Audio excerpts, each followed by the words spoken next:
Olá, pessoal. Hoje nós vamos falar um pouquinho sobre arquitetura monolítica e arquitetura distribuída, ou microserviços. E entre arquitetura monolítica e arquitetura distribuída, qual será a melhor escolha para nós? Primeiramente, eu vou falar um pouquinho sobre mim. Eu sou formada em análise de sistemas, tenho pós-graduação em tecnologia da informação, trabalho atualmente como desenvolvedora e tenho alguns longos anos aí de utilização de Linux. E é um prazer estar aqui no Tia Linux. Mais uma vez, muito obrigada pela oportunidade. Sobre essa palestra, primeiramente nós vamos falar sobre os conceitos de microserviços e sistemas monolíticos e também que concluiremos de cada uma das arquiteturas e se há alguma motivação para migrar de arquitetura monolítica para arquitetura distribuída. Primeiro nós vamos falar aí sobre microserviços. Sobre microserviços, vamos introduzir ao tema. Então nós vamos falar um pouquinho aqui sobre a arquitetura de microserviços e citar alguns pontos importantes. Implantação independente. A implantação independente é quando a gente consegue subir um microserviço sem ter que depender de outro microserviço ou sem ter que deployar outro microserviço também. Então, eu deployo o meu microserviço em produção independente de ter que mexer em outro microserviço, de ter que fazer uma outra implantação em outro microserviço. O meu microserviço, ele pode subir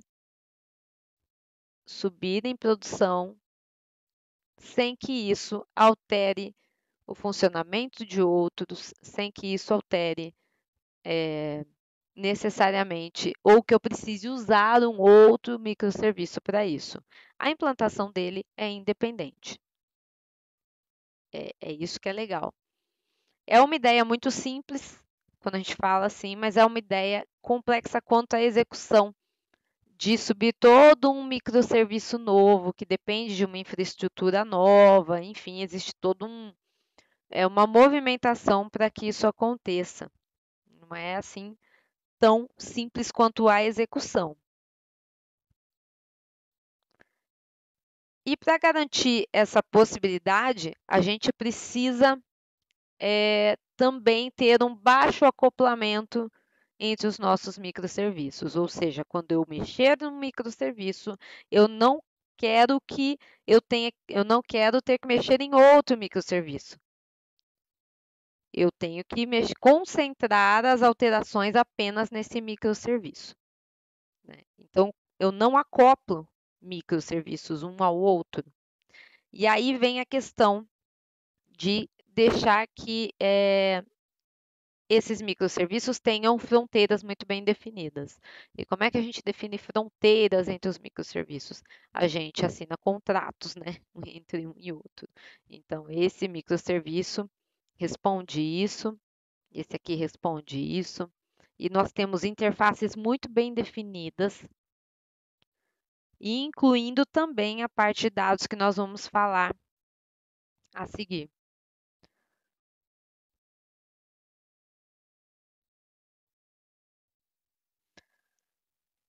Sobre modelagem em torno de um domínio de negócio.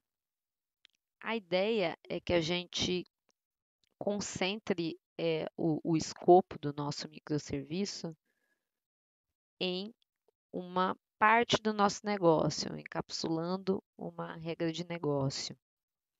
E que a gente, quando estiver codando esse serviço, estiver deployando esse serviço, a gente não impacte tanto outras camadas, né? Então, a gente precisa pensar e orientar o nosso microserviço, a construção dele, em torno do nosso negócio. Existem várias formas de se construir microserviços, né? Existe aquela mais comum que a gente já viu em muitos lugares, que é o front, o back e o banco de dados. Essa é a mais comum que a gente já viu. E existem outras mais complexas. Mas a ideia é que a gente tenha o menor acoplamento possível para que a gente não tenha que fazer modificações, né, em serviços separados e que a gente consiga implantar os serviços de forma independente e a maior coesão possível entre esses serviços, de forma que quando a gente tiver que mexer em um código, a gente consiga mexer nesse código junto. Então, códigos que têm responsabilidades similares, que eles estejam juntos, que eles possam ser alterados juntos, né? Então, maior coesão e menor acoplamento. Responsabilidade pelos próprios dados. Essa característica é que traz que cada microserviço seja responsável pelos seus próprios dados. Então, eu tenho um microserviço, por exemplo, responsável pelos usuários, né? Por criar um usuário, salvar um usuário no banco, né? Então, fazer não só a persistência, mas o update desse usuário e tudo mais, ele é responsável por essa entidade, de forma geral, o usuário. Ele vai ter que ter o próprio banco de usuários. E quando alguém quiser saber usuários, vai lá fazer uma query no banco? Ideal que não, né? Ideal que ele não compartilhe a sua base de dados, porque ele é responsável pelos seus próprios dados. Então, é ideal que ele tenha uma interface, né? Que essa interface responda os dados permitidos. Então, ele pode ter uma interface que responde algumas características desse usuário, alguns dados desse usuário e preserve outros mais sensíveis, né? Essa responsabilidade, ela é muito importante quando a gente fala de microserviços. Falando em vantagens dos microserviços, elas são várias. As implantações independentes são uma vantagem. A parte de você conseguir ter modelos que façam com que você consiga maior escala e maior robustez nos sistemas. A parte de você combinar diferentes tecnologias. Eu posso ter um microserviço em Node, outro em Java, um outro em Kotlin. Eu gosto muito de falar também a parte de descentralização de código, de descentralização de versionamento de código, que quando a gente está num monolito a gente não tem. E aqui, por exemplo, eu consigo pegar um microserviço, alterar ele e ninguém mais vai mexer nele. Eu posso subir em dev, depois eu posso fazer o Git flow e tá tudo bem. Não tem ninguém mexendo na mesma parte que eu estou mexendo no código para dar um problema de conflito, né? Então, não cria conflito e confusão entre aquela desavença nas entregas que a gente vai falar futuramente, não existe, porque existe essa separação. O legal também é que o meu escopo é diminuído e com isso a parte de eu ter que colocar atenção, entender o código, trabalhar naquele código e ter assim uma clareza maior do que ele faz e tudo mais, e assim dominar aquela aplicação, que é importante,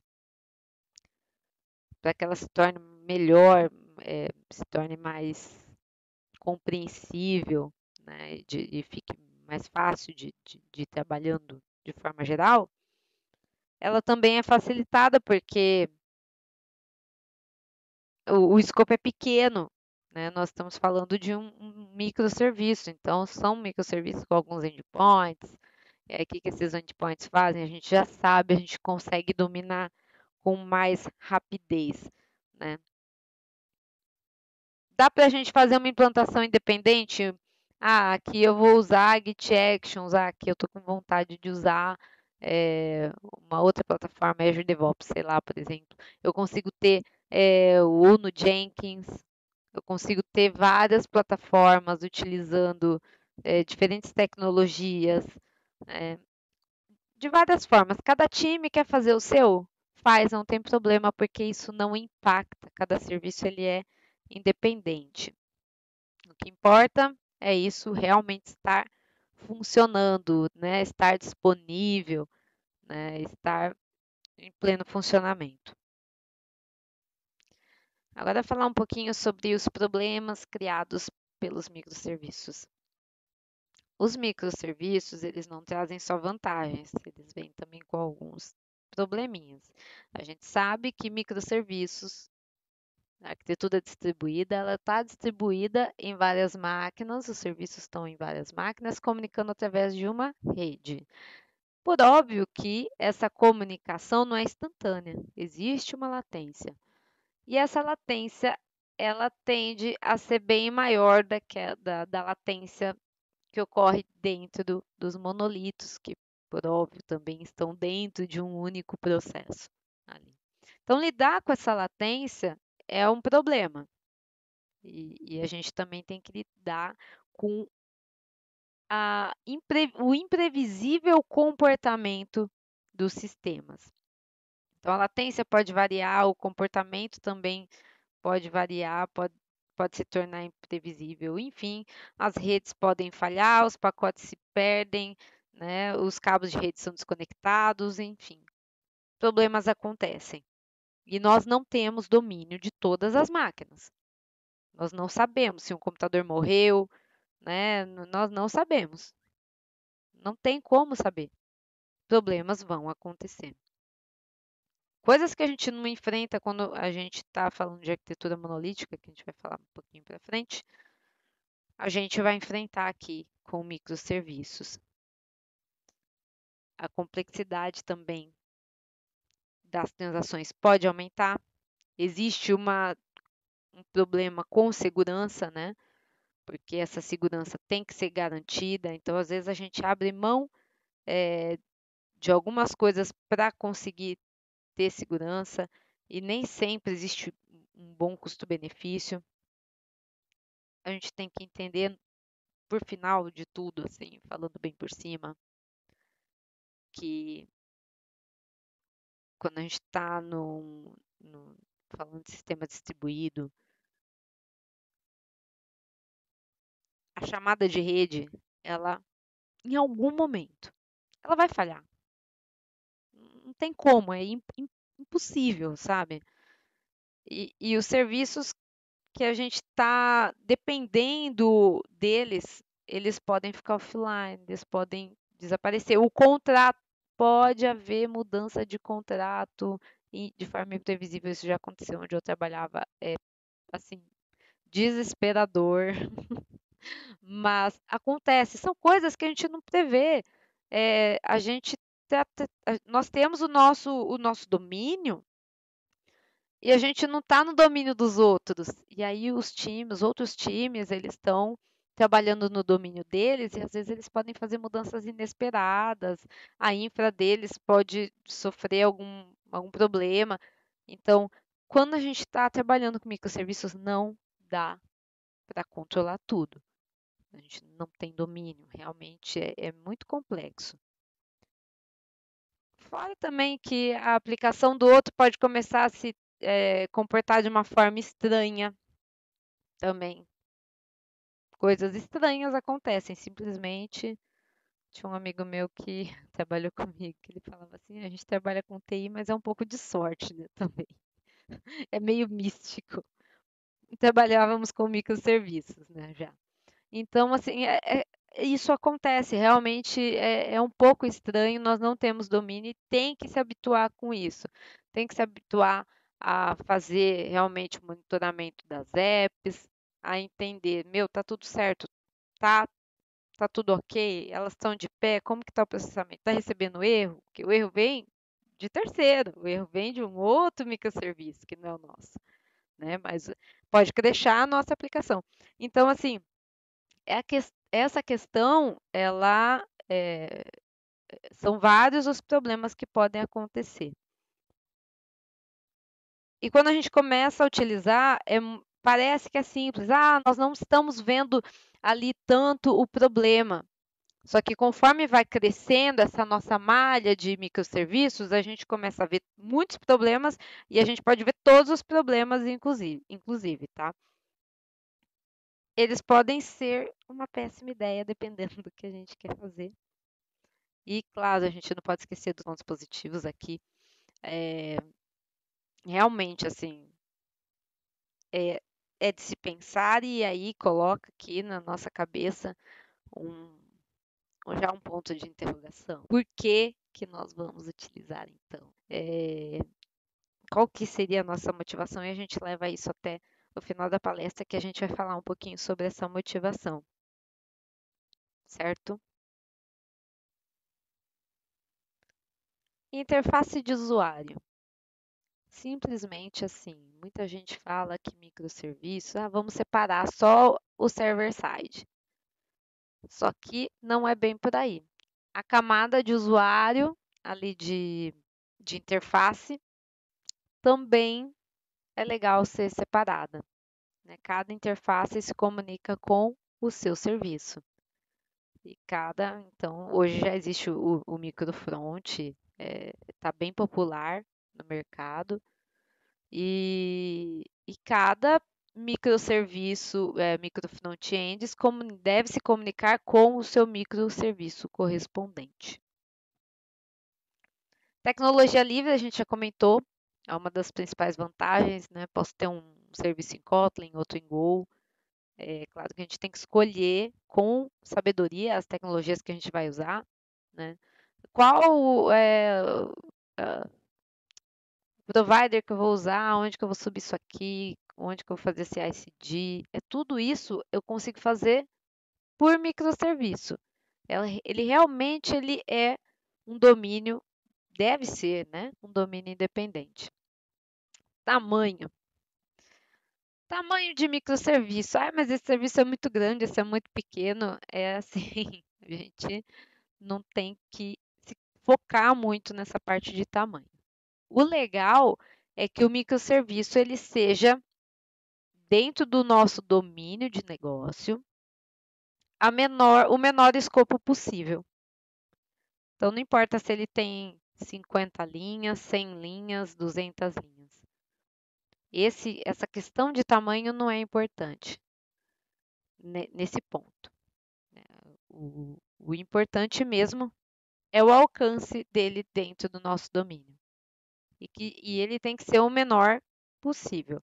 Esse conceito de tamanho e de ser a menor interface possível, ele foi escrito por Chris Richardson, que é um especialista em microserviços, inclusive. Também tem muito a ver, né? Está muito alinhado com o conceito de ocultação de informação, que a gente vai ver em seguida, que é um também dos motivos da gente utilizar microserviços, né? A gente conseguir ocultar informações. Na parte de responsabilidade, não é nem tão técnico. É que os microserviços, a gente tende a migrar para microserviços justamente porque a gente quer esse isolamento também da parte de domínio de negócio. Então, o microserviço ele vem e ele é construído com base em um domínio de negócio.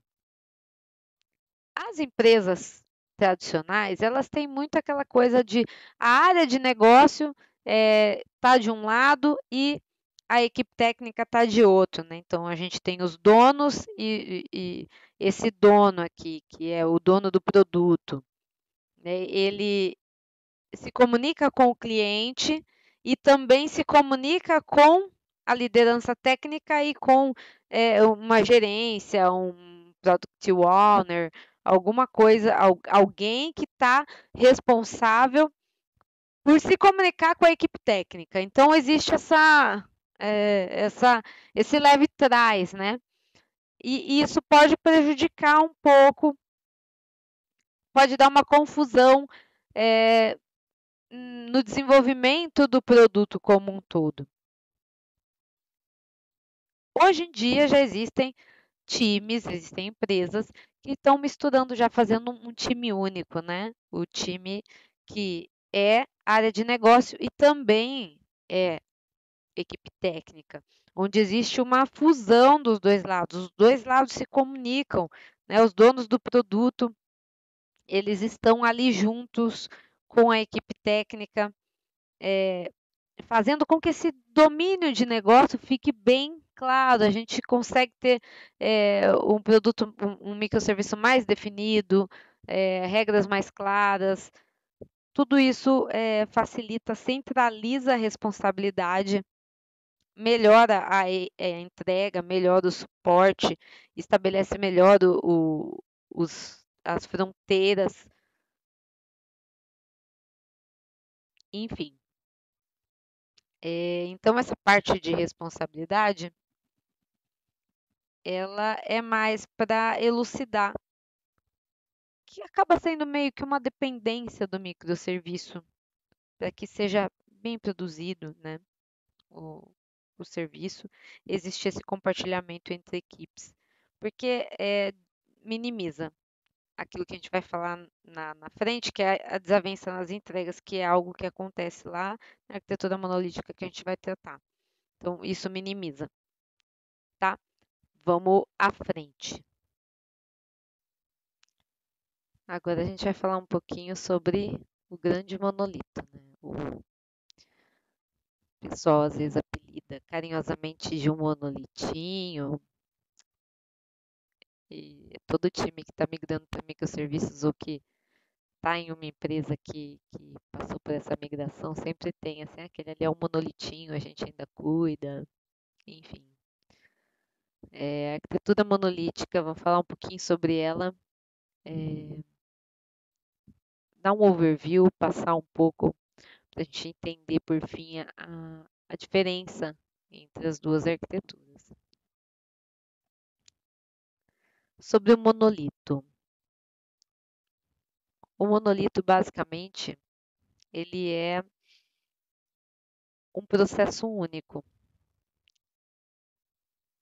A concepção da ideia da arquitetura monolítica é isso, é um único processo. Muitas pessoas falam que mesmo o sistema monolítico ele é uma arquitetura distribuída, porque ele ainda se conecta com um banco de dados, né, uma base de dados que está externa ali. Mas isso não faz dele um sistema distribuído. Ele ainda continua sendo uma aplicação que roda em um único processo dentro de uma máquina. Então, basicamente, o primeiro tipo de monolito é aquele que ele é um único processo. Ele é um único deploy, ele é um único tudo. Mas nós também temos, bom, o sistema monolítico distribuído, ele é um monolítico de um sistema só, digamos assim, mas ele é composto por vários serviços. Ele é composto por vários serviços, mas esses serviços têm dependência de implantação e precisam ser implantados em conjunto. Ele quer alcançar aquilo que seria uma arquitetura orientada a serviços, mas ele não consegue, ele é um monolito. Ele é um monolito. E aí, então, ele reúne os principais desafios e problemas de você trabalhar com o sistema distribuído e também as piores características de um monolito de um único processo. E ele não traz vantagem suficiente de nenhum dos dois para ser algo assim que vale a pena ser utilizado. Normalmente acontece quando você não tem foco suficiente no conceito de ocultação de informação, de coesão, né? E aí acontece de haver a construção desses serviços extremamente acoplados, e aí você vai fazer uma mudança em um, isso invade, se propaga na barreira, nas fronteiras de muitos outros serviços, e aí você vai, por exemplo, mexer em alguma coisinha que parecia ser super tranquila, não é, um escopo local ali daquele serviço, e aí começa a quebrar tudo, cresce a aplicação em muitos outros lugares, porque muitos outros serviços tinham autoacoplamento, tinham baixíssima coesão, e daí eh, você não consegue orquestrar essas alterações nesse monolito aí, que é um monolito que é para ser, é loucura, né? Mas existe. Os sistemas caixa preta de terceiros, eles já são sistemas que foram desenvolvidos por outras pessoas e nós não podemos modificar o código deles. E são softwares que normalmente a gente usa, né, o nosso serviço consome, o nosso sistema utiliza.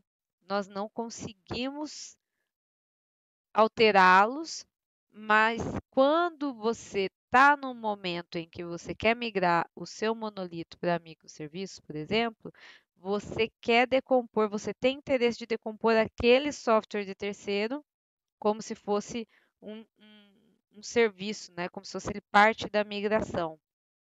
Ele pode ser um sistema de RH, um sistema de CRM, um software as a service que você utiliza, né? Que a sua aplicação de alguma forma utiliza.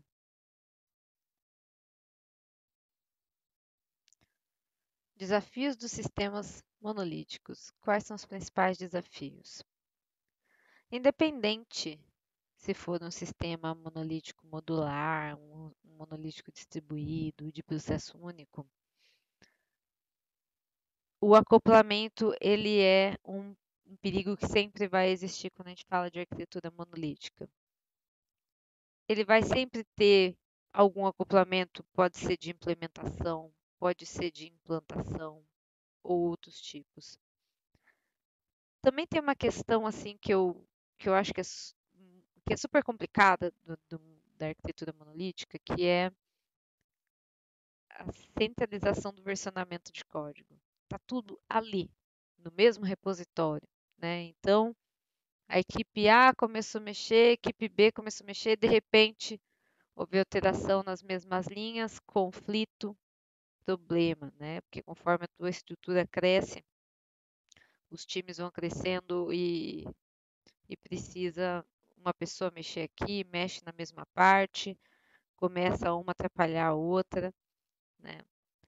Vamos supor que uma equipe quer implantar uma funcionalidade e a outra também quer implantar em diferentes horários, um atrasa a implantação do outro, dá confusão. Aí você pergunta, mas quem que é responsável pela parte de pagamentos, por exemplo, da aplicação, né? Não tem dono, não é o time A, não é o time B, ninguém sabe quem que é o dono. E aí começa a confusão também na responsabilidade de quem fez o quê, quem é responsável pelo quê. E tem um negócio muito legal que Sam Newman chama de desavença nas entregas. É quando começa a acontecer toda essa brigaiada, porque ninguém sabe o que que é o quê, começa a dar problema, e também tem aqueles que jogam no colo do outro, né? Não, a gente não vai mexer com isso, porque isso, né? Ou não, isso aqui é a nossa parte, porque nós começamos e não sei o quê. Então, sempre vai ocorrer essa desavença, né, entre as equipes. Agora, você trabalhar com um sistema distribuído, não quer dizer que você também não vai encarar isso nunca, né? Nossa, isso nunca vai acontecer comigo por eu estar trabalhando com microserviços. Não é o caso. Mas os microserviços a gente sabe que eles têm as fronteiras deles são um pouco mais concretas, né? E aí você consegue reduzir um pouco desse problema de desavença nas entregas, mesmo que troca uma squad, fica Vamos passar essa aplicação para outra squad, fica ali meio no limbo, às vezes por um tempo, mas sempre é mais flexível. Dá para você separar melhor e reduzir esse problema. Pessoas falarem de forma tão pejorativa dos microserviços, que é uma pena, né? Vou começar de novo. Agora, infelizmente, os sistemas monolíticos, eles começaram a ser tratados de forma pejorativa, como se fosse algo, é um problema, é ruim, só porque é monolítico todo mundo pensa que é legado, né? Você não pode construir uma coisa hoje que seja arquitetura monolítica, né? E a arquitetura monolítica ela é uma opção válida. Não existe opção correta ou incorreta. Vai depender do teu negócio, vai depender do teu objetivo. Então, ela pode ser uma opção para N circunstâncias, como os microserviços também poderiam ser.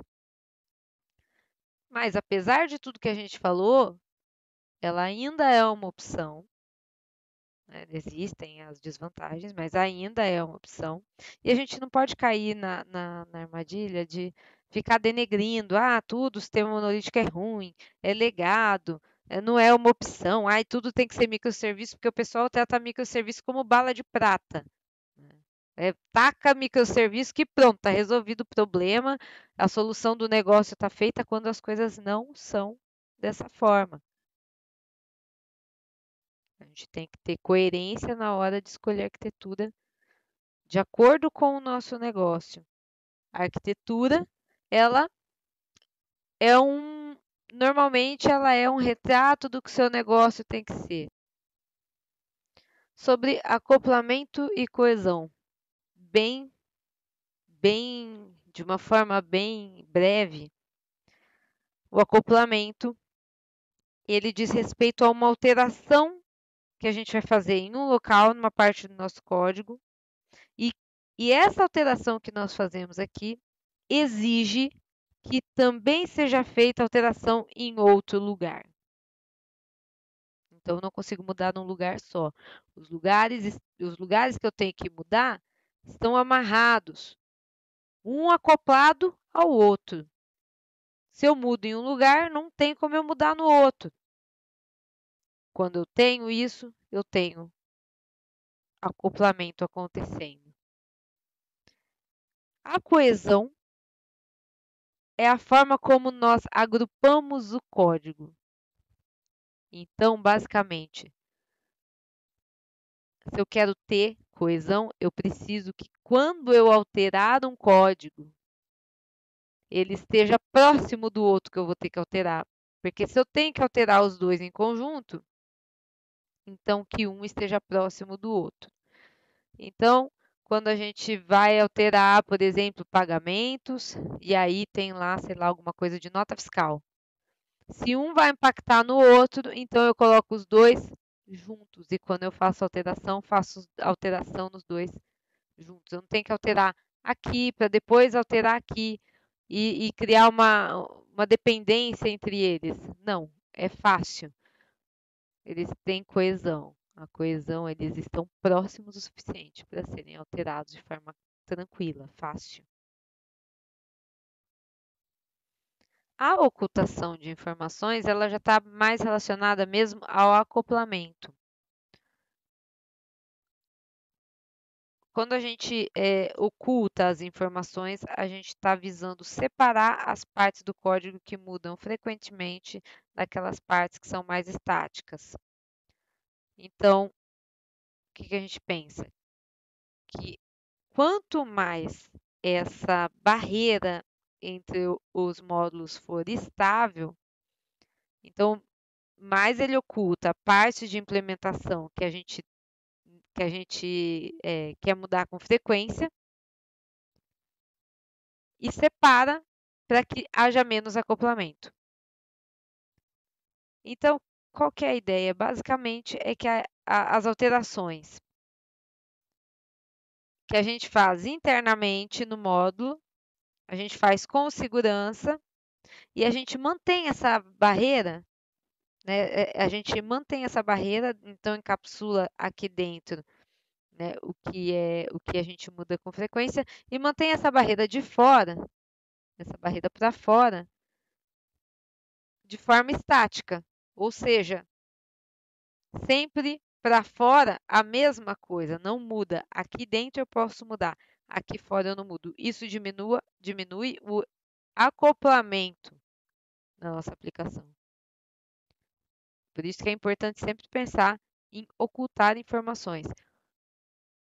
O que é que esse módulo tem que saber e o que é que esse outro módulo tem que saber. Um não pode invadir a barreira do outro. A gente encapsula e coloca apenas assim. Eles vão conseguir se conversar através de uma interface, por meio de uma interface que não muda, que ela é estática. Agora a gente vai falar um pouquinho sobre o acoplamento. Ele pode ser de implementação. Basicamente, quando eu faço uma implementação no serviço A, eu também sou obrigada a fazer no serviço B, porque eles estão atrelados, eles estão acoplados. Tem formas de resolver isso? Tem, mas a gente não quer impactar outros serviços, porque a ideia é que a gente consiga fazer implantações independentes.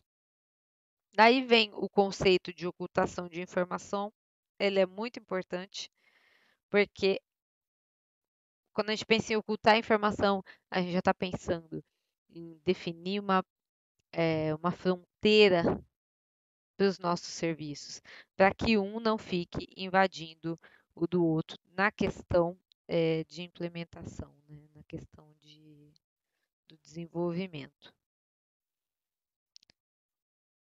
Definindo assim o alcance das informações. De implantação, isso é bem simples. Vou implantar o serviço A. Ah, mas não posso, porque toda vez que o serviço A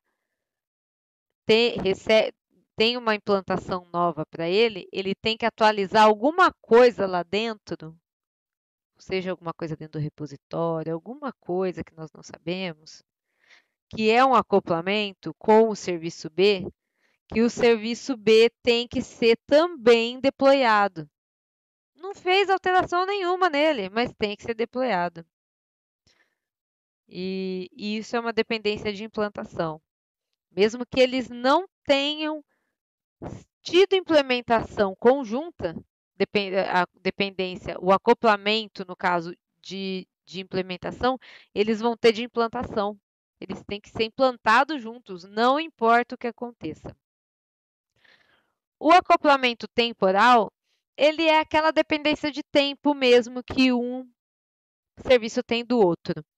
Então, eu estou aqui no serviço A e preciso receber um evento do serviço B. Só que quem dispara é o serviço C. Então, estão acoplados, né? Porque o serviço B depende do tempo de recebimento desse evento, né? Ou independente que seja algum pooling que ele faça alguma coisa, tem o tempo, e eu estou precisando ir até lá no serviço B para receber essa informação. Se não deu tempo, né, dele. Agora, o temporal ele é muito fácil. Vamos supor que eu vou bater no serviço, eu sou serviço A, vou bater no serviço B, o serviço B vai bater numa API que está ocultando informação de um banco de dados. O serviço B bate nessa API, que seria, por exemplo, o serviço C faz a query para o banco de dados, que volta para o serviço C, a resposta, depois retorna para o B e aí chega em mim.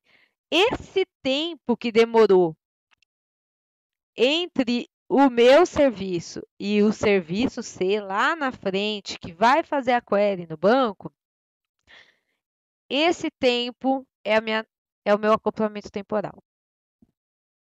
Se eu tivesse num monolito, isso não aconteceria. Tava tudo ali. Mas aqui não. Aqui a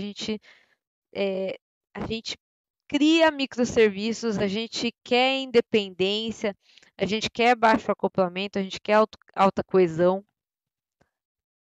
e, e ainda assim nós temos sim um acoplamento muitas vezes de temporal muito alto, certo? Já o acoplamento de domínio, ele é o acoplamento mais inevitável de se ter quando a gente usa microserviços, porque eventualmente um domínio vai precisar, né, um microserviço vai necessitar de informações do outro domínio, né? Por exemplo, se eu tenho um pedido, eu tenho que saber quais são os itens do pedido. E se eu tenho que enviar esse pedido para algum lugar, para quem comprou, então eu tenho que saber o endereço para onde ele vai ser enviado. E às vezes essas informações não estão no mesmo lugar. E aí é necessário, independente de como é praticamente assim impossível não ter acoplamento de domínio quando você fala em microserviços. Vai acontecer. O que dá para fazer é tentar é, usar técnicas que vão diminuir um pouco, tratar um pouco esse acoplamento de domínio, mas ele não vai deixar de existir em absoluto. Olha, não tem mais, né? Existe o DDD, que é o Design Orientado a Domínios, que trata é, esse acoplamento de domínio de uma forma mais inteligente, digamos assim, né? Não é o foco daqui da nossa palestra, mas você pode também, se gostou do tema, quer aprofundar um pouquinho mais em acoplamento e coesão, o DDD ele fala muito sobre acoplamento, né? E sobre como impactar, ter esse acoplamento, que esse acoplamento tenha menor impacto na nossa performance, quando a gente está usando microserviços, claro. E, e é um assunto muito legal para ser estudado. E aí, monolito ou microserviços? Qual é a melhor escolha, né? Um versus o outro, né? Uma disputa. Nossa arquitetura, de forma geral, ela tem que ser resiliente, ela tem que aguentar a pancada, tem que ter disponibilidade, tem que estar disponível, tem que ser segura, tem que ser uma arquitetura fácil da gente trabalhar, modernizar. O custo não pode ser muito alto e o acoplamento a gente já viu. Tem que ser um acoplamento suportável. Acoplamento sempre vai existir, né? Não existe a Disneylândia dos, das arquiteturas que, né, venha com uma arquitetura e fale, olha, essa aqui não tem nenhum acoplamento, não vai acontecer nada, né? Vai estar tudo livre e desimpedido. Isso não existe. Mas quanto menor o acoplamento, melhor. A gente já viu isso. Sempre vamos usar microserviços? Aí vem aquela resposta. Depende, né? Depende. Quando a gente vai utilizar microserviço e quando que a gente vai utilizar o monolito? Nós temos que pensar no objetivo. O que é que a gente realmente quer? Porque os microserviços, eles não são assim, um objetivo. Você não vai vencer porque você está usando microserviços. A arquitetura distribuída tem que ser pensada, tem que ser uma decisão consciente. A empresa tem que tomar essa decisão de forma racional. Ela não pode, olha, vou migrar minha arquitetura só porque eh, não consigo fazer tal coisa aqui com monolito, então eu vou migrar para microserviço, porque é muita coisa. Tem que saber onde quer chegar, tem que saber o que quer alcançar para tomar essa decisão. E isso tem que ser, tem que ter uma base sólida, esse objetivo. Não pode ser a esmo, né? O que você está tentando alcançar para trabalhar com microserviço, porque os microserviços eles vão mudar totalmente a forma de trabalho. E quando fala em microserviço, sempre tem que ter um ponto que você se concentra, você vai definir prioridades, você vai colocar mais esforços, às vezes, em um ponto e não em outro. E aí é um processo. É um processo. Ninguém começa do nada. Os microserviços, a gente vai construindo eles vão se comunicando. Isso é um processo, é uma evolução, vai acontecendo. E aí, quando a empresa não sabe onde ela quer chegar, quando está no meio do caminho, olha para aquilo e fala: tá, não tenho resultado nenhum com isso. Não cheguei a lugar nenhum. Mas como não cheguei a lugar nenhum, se quando eu decidi adotar essa arquitetura, eu já não sabia para onde eu queria ir. Entende? Então, tem que saber para onde quer ir, onde quer chegar, o que quer fazer. Depois, como vai fazer e se microserviços é esse caminho, né? Tem gente que chega, ó, meu chefe, eu estou estudando sobre microserviços porque o meu chefe quer que migre, né? As coisas não são assim, mas questionar, né? Vamos questionar. Por que vamos adotar microserviços?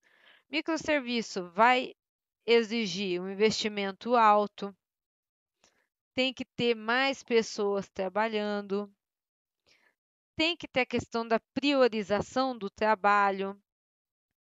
Tem algumas coisas que tem que ser prioridade em detrimento de outras. Não dá para fazer tudo. E quando tudo é prioridade, nada é prioridade, né? Então,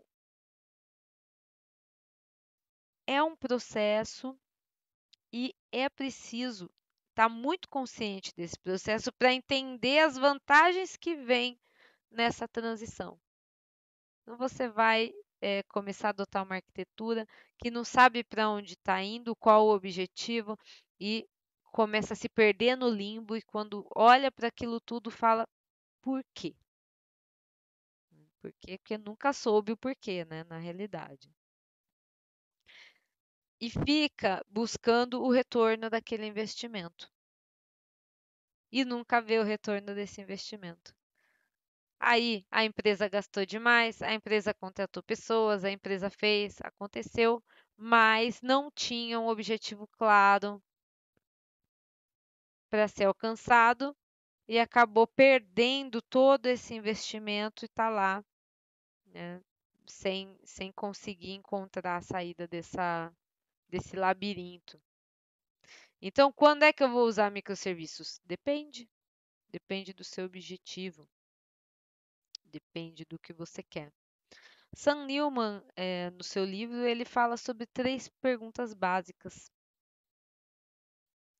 que as pessoas deveriam se perguntar antes de sair na loucura, querendo fazer migração de microserviços para microserviços. Antes de sair na loucura para fazer a migração da arquitetura monolítica para microserviços. O que a empresa espera alcançar? O resultado tem que estar alinhado com o negócio. Tem que haver vantagem para os usuários finais, do cliente. Senão, não está alinhado com o negócio, será que é um objetivo válido? Será que isso é real? Ou é só uma viagem?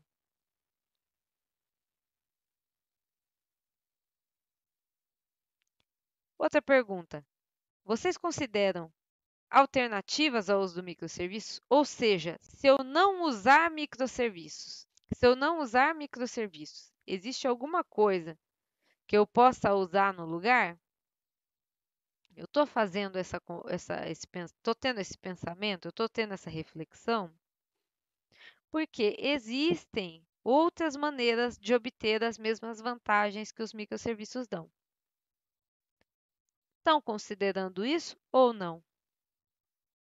Então tem que considerar antes de sair na loucura querendo migrar, né? Achando que migrar para microserviços é a solução dos males da humanidade.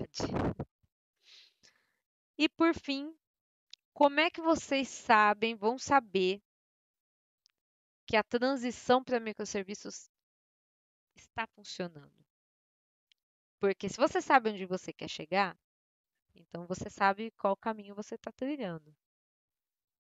Então, se vocês decidiram embarcar nessa transição, como é que você sabe que você está indo para o lado certo? Então, é bem por aí. Se a empresa responder bem essas perguntas, então quer dizer que ela tem um norte e ela realmente está se baseando em conceitos reais. Senão, pode ser que o cara que está trazendo essa mensagem aí de vamos fazer uma migração está viajando um pouco. Diante de tudo que a gente discutiu, sempre vamos usar microserviços? Por fim, a resposta é não. Existem vantagens e desvantagens em ambas as arquiteturas, mas a empresa, ela melhor do que ninguém vai saber quais são suas aspirações, quais são os desafios que ela enfrenta. Se ela precisa aumentar, de repente, a autonomia das equipes dela, se ela precisa escalar o produto dela, se ela precisa de resiliência, de robustez, ela melhor do que ninguém vai saber disso. E ela também vai saber se existem outras maneiras de se fazer isso que não por meio dos microserviços, porque é possível sim angariar todos esses benefícios utilizando não utilizando outra arquitetura que não a de microserviços. É, é questão de pensar, né, nas tecnologias utilizadas, nas soluções utilizadas e fazer isso funcionar. Então, ninguém melhor do que a própria empresa pode saber o que é melhor e não é sempre que se usa microserviço que se deve usar. E isso tem que ficar muito claro porque eu vejo no mercado assim uma grande tendência, se não é microserviço, não é bom. E é muito gostoso trabalhar com microserviço. Sim, de fato, é muito mais gostoso do que trabalhar com uma arquitetura monolítica. Mas é importante pensar, porque não envolve só, vamos codar um microserviço aqui e ser felizes. A vida não é uma Disneylândia. E microserviços, arquitetura distribuída, não é a Disneylândia. Existem N desafios e N problemas, como nós já vimos aqui. Ah, processo de imigração não é o objetivo nosso adentrar muito nessa parte de processo de imigração, mas é um processo bastante custoso para a empresa que está se propondo a fazer.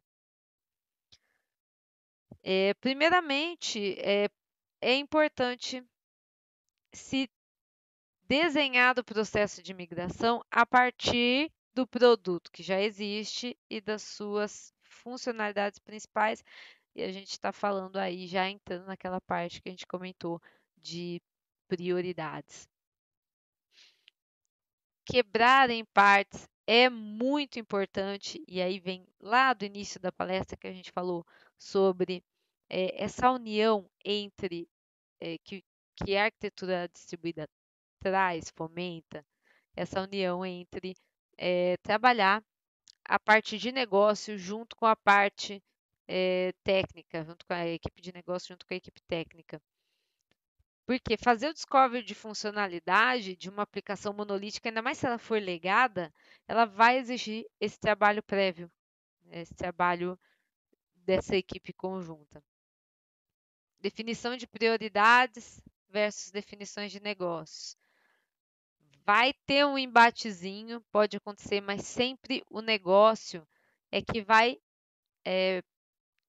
guiar essa definição de prioridade. Fazer a apresentação do Discovery para definir módulos, microserviços aí. a gente vai modularizar e muito isso tem a ver com a parte que a gente fala de acoplamento, porque o negócio vai trazer esse guia, né? Mas a gente precisa diminuir esse acoplamento, e para diminuir esse acoplamento, a gente tem que pensar nessa arquitetura e fazer esse discovery para entender os módulos. Não é o foco da palestra falar de DDD, mas o DDD ele traz essa coisa de a gente definir, ter os agregados e ter o serviço e o que gira em volta e fazer esse ecossistema, essa coisa funcionar. Depois recomendo a leitura, é muito importante para o estudo. Detalhamento técnico de módulos de migração. Isso é muito importante porque é ali que vai ter essa, essa visão do que é do que o negócio vai se fazer tecnicamente. O que o nosso microserviço, o que o nosso módulo vai fazer de fato. Porque ele não, são muitas definições. E definir isso, trazer essa especificação técnica para que seja construída da melhor forma. Destrinchar cada módulo, elencar tecnologias para o microserviço, e aí a gente começa a entrar mais naquela parte de vamos botar a mão na massa mesmo. Definição de plataformas e tecnologias é o que a gente pensa por último, qual que é a melhor tecnologia, qual a melhor linguagem, onde a gente vai deployar isso e por aí vai. Então, perceba que essa discussão é só uma pequena prévia, que eu dei só uma pincelada do que se faz no dia a dia. Não só quando se começa uma migração, mas quando você está no processo e se está desenvolvendo já em microserviços. Tudo isso sempre acontece, é sempre um ciclo. E essa palestra foi para trazer isso. Não é para trazer nem tanto a parte técnica, a gente não falou muito techniquez aqui, a gente falou mais uma parte teórica. Eu espero que vocês tenham gostado. Deixo aqui algumas referências. A principal referência foi o livro Migrando os Sistemas Monolíticos para Microserviços. Quem tiver interesse, pegue, dê uma lida. É um livro bem interessante. Quero agradecer mais uma vez a oportunidade de estar aqui no T-Linux. Muito obrigada. Deixo os meus contatos, meu GitHub e meu LinkedIn. Podem me adicionar. Qualquer coisa que eu puder ajudar ou qualquer dúvida com relação à palestra, pode mandar um e-mail. É isso aí, gratidão e até a próxima.